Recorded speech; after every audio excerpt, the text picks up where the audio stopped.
आप सभी को नमस्कार। आज हम पढ़ते हैं काम व कार्यशील जनसंख्या। भारत में कार्यशील जनसंख्या किसे माना जाएगा, ये एक उलझाने वाला सवाल है। इसका कारण है भारत के लोगों के पास कोई नियमित रोजगार नहीं होता है। कभी वो काम करते हैं, कभी वो खाली बैठे रहते हैं। तो इसीलिए हम इसको किस श्रेणी में रखेंगे, कार्यशील जनसंख्या या अकार्यशील जनसंख्या, ये अपने आप में एक बहुत बड़ी चुनौती है। 2011 में जनगणना जब सर्वे हुआ था तो इसके हिसाब से आर्थिक रूप से उत्पादक गतिविधियां भागीदारी के साथ जोड़कर देखा गया है।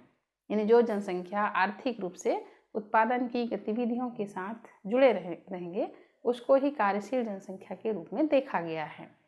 इसमें कार्यशील जनसंख्या को दो भाग में माना गया है। दो प्रकार इसके माने गए हैं, एक शारीरिक श्रम करने वाले, दूसरा मानसिक श्रम करने वाले। शारीरिक श्रम करने वाले में श्रमिक के साथ साथ ऐसे लोग भी आते हैं जो अवैतनिक काम करते हैं, उत्पादन श्रम के अंतर्गत इनका काम आता है। जैसे एक किसान अपने खेत में यदि मेहनत मजदूरी कर रहा है बिना किसी पारिश्रमिक के, वो भी शारीरिक श्रम की श्रेणी में आएगा। और दूसरा है मानसिक श्रम। इसमें सुपरवाइजरी का काम करने वाले लोग हैं, जो निदेशक करते हैं, ये लोग हैं, इसको मानसिक श्रम की श्रेणी में रखा गया है।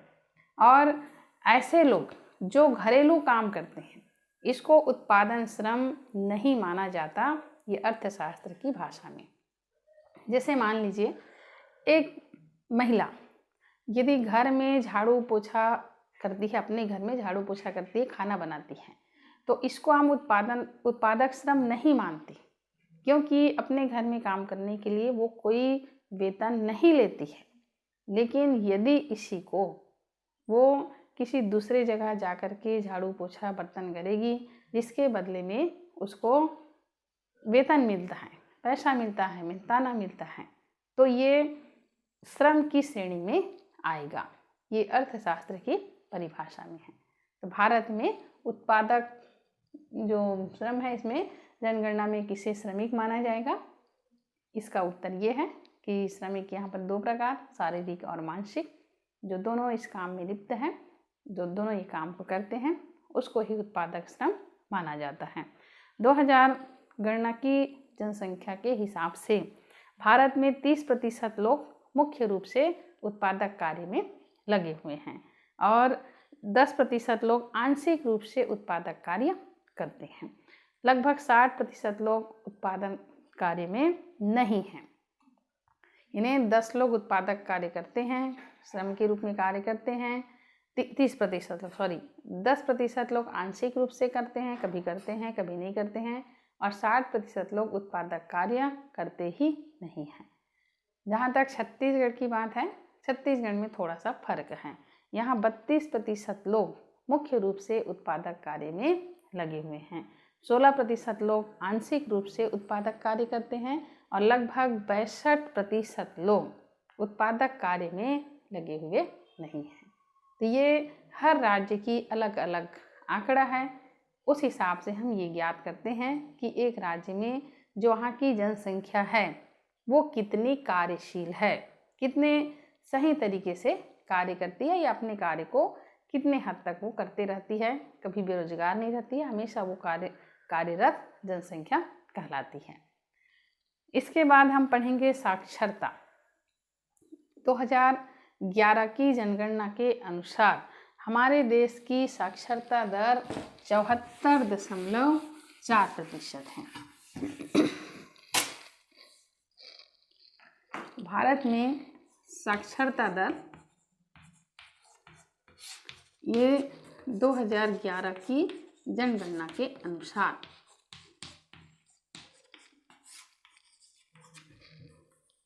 कितना है? 74.4%। यानी भारत में साक्षरता दर है 74.04%। अर्थात हर 4 में से 3 लोग साक्षर हैं, जो पहले की तुलना में बहुत अच्छी हमारी पोजीशन है, जहाँ पर साक्षरता दर जो है आज की 2011 की जनगणना के हिसाब से 74.4% है। यदि हम स्वतंत्र भारत की बात करें तो इस समय जब पहली जनगणना हुई थी तो उस समय महज 18% लोग ही साक्षर थे और 2011 की जनगणना के हिसाब से 74.4% लोग साक्षर हुए हैं। और इसी में से 82% लोग, यानी पहले जो जनगणना हुई थी 18% लोग साक्षर और 82% लोग ये निरक्षर थे। ये पहली जनगणना जब भारत में हुई है उस समय का आंकड़ा है। 2001 में साक्षरता का प्रतिशत बढ़ करके ये 64.84 हो गया। यानी भारत में लगातार साक्षरता दर बढ़ते जा रहा है। 64.84% ये 2001 की जनगणना के हिसाब से। यानी जब भारत स्वतंत्र हुआ उस समय 18% लोग साक्षर थे, 82% लोग निरक्षर थे। फिर धीरे धीरे हमारी साक्षरता दर बढ़ती गई। इसी क्रम में 2001 में जब जनगणना हुआ, हर 10 साल बाद में जनगणना होता है, तो साक्षरता दर हो गया 64.84%। फिर उसके बाद 2011 में जब हुआ तो 74.4% हमारे देश में साक्षरता दर हुई। तो ये आंकड़े दर्शाते हैं कि भारत में साक्षरता दर लगातार बढ़ते जा रही है। अब इसमें साक्षरता दर में भी लिंग विभिन्नता पाई जाती है। लिंग विभिन्नता मतलब हमारे यहाँ पुरुष और स्त्री में साक्षरता दर में अंतर है। भारत में पुरुष और महिला साक्षरता दर में अंतर है। पुरुषों की साक्षरता दर जो है यह है 82.14%। यानी हमारे यहाँ पुरुष जो है ये सर्वाधिक साक्षर हैं। इसी क्रम में महिलाओं की साक्षरता दर है 65.46%।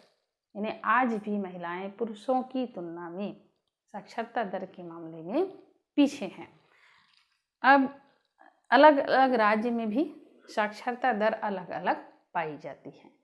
केरल जो कि हमारे देश का सर्वाधिक साक्षर वाला देश है, जिसमें 93.93% लोग यहाँ पर साक्षर हैं। केरल हमारे देश में सर्वाधिक साक्षर वाला प्रदेश है, जहाँ 93.93% लोग साक्षर हैं।